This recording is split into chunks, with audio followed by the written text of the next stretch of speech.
The Project 2025 Mandate for Leadership is a 920-page document explaining the Conservatives' unified, well-thought-out plan for the first 180 days of conservative presidency.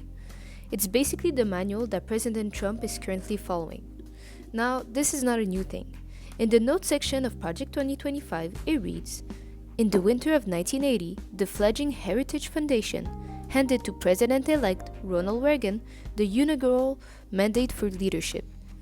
President Reagan went on to implement around 60% of the policies and recommendations in the Mandate for Leadership manual, so it's safe to say that Project 2025 should be taken seriously.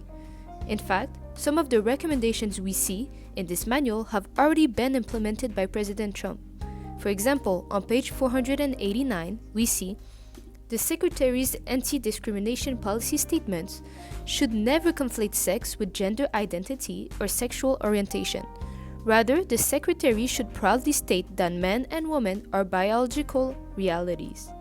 Unsurprisingly, the President went on to sign an executive order declaring that there are two sexes, male and female, and that sex is not a synonym for gender identity.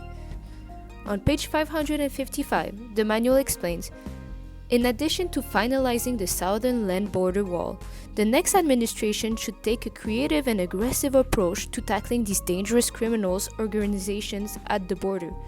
This could include the use of active duty military personnel and National Guardsmen to assist in arrest operations along the border. And yes, of course, you guessed it, one of Trump's Day One's orders is for troops to be sent at the southern border, including the National Guard.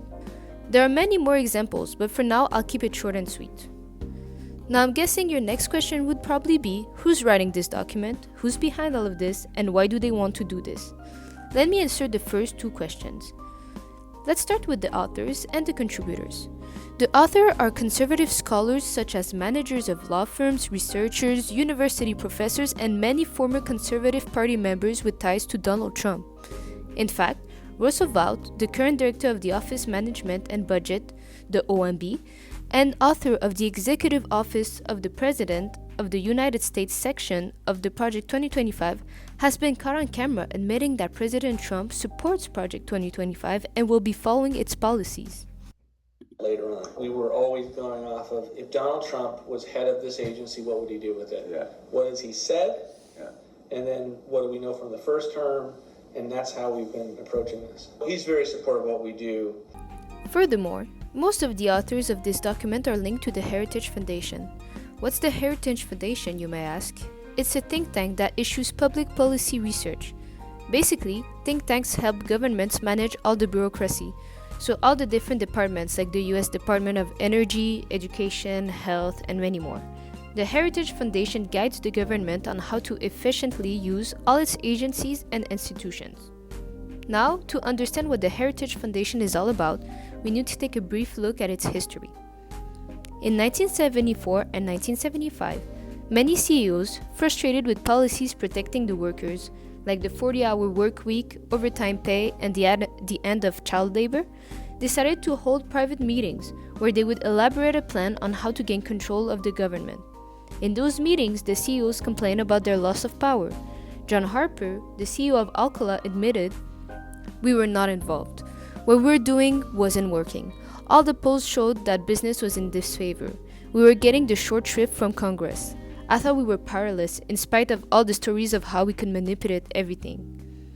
The chairman of General Motors, James Ferguson, added, "Business was getting kicked around compared to labor, consumer, and other groups, and the constant cry within the business community was, how come we can't get together and make our voices heard?"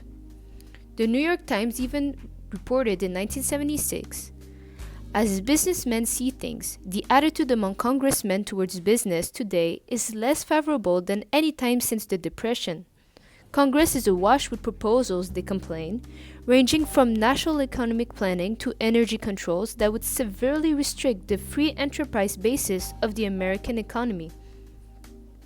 It's safe to say that heads of companies were not happy with the new laws protecting workers and consumers, and needed to regain control of Congress so they could be free to do whatever they want again. The response of these companies' CEOs was to grow their relationship with the government. In fact, In David Vogel's book, Fluctuating Fortunes, the Political Power of Business in America, we find that a 1979 study by Gaslightly & Co. International reported that 3/4 of the Fortune 500 companies surveyed had promoted their senior officers responsible for government relations to vice president during the previous 5 years. Most of them attributed this in part to the need to give more visibility to the function throughout the company. And 86% stated that these positions had been upgraded because of their increased importance to top management. CEOs started to engage more in political activities, and companies started investing significant amounts of money into politics.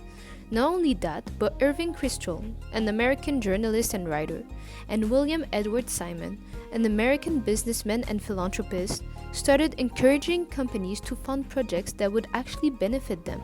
Kristol urges companies to give support to those elements of the new class which do believe in the preservation of a strong private sector.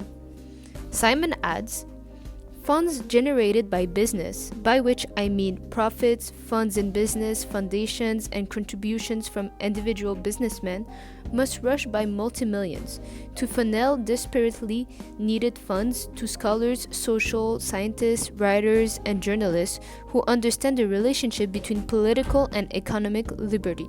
Companies listened and started funding research that encourages the free market and government deregulation. It's in this climate that in 1973, Joseph Coors, president of Coors Brewing Company, founded the Heritage Foundation with a $250,000 grant. It developed quickly and became a real institution with an academic bank with more than 1,000 scholars, regrouping individual conservative intellectuals into a network. The Heritage Foundation was the solution to the CEO's complaints. They were the think tank that would make their voices heard, the think tank that would promote their interests. This remains true till this day. The Heritage Foundation promotes the interests of the private sector, business executives, and billionaires. It encourages a form of capitalism with no regulations, so the rich keeps on getting richer. Knowing all of this, we need to take a look at all the policies recommended in Project 2025 and ask ourselves these questions. What is the financial incentive behind this policy? Who is benefiting from this? And what is their plan? Because at the end of the day, if we dig deep enough and we follow the dollars, we see that it's all about the money. This was the introduction of a series of videos where we will be analyzing the policies recommended in Project 2025 and answering these 3 important questions for all different sectors. Thank you for watching this video. All the sources used for this video essay will be in the description. Stay tuned for the next episode of this series. Bye!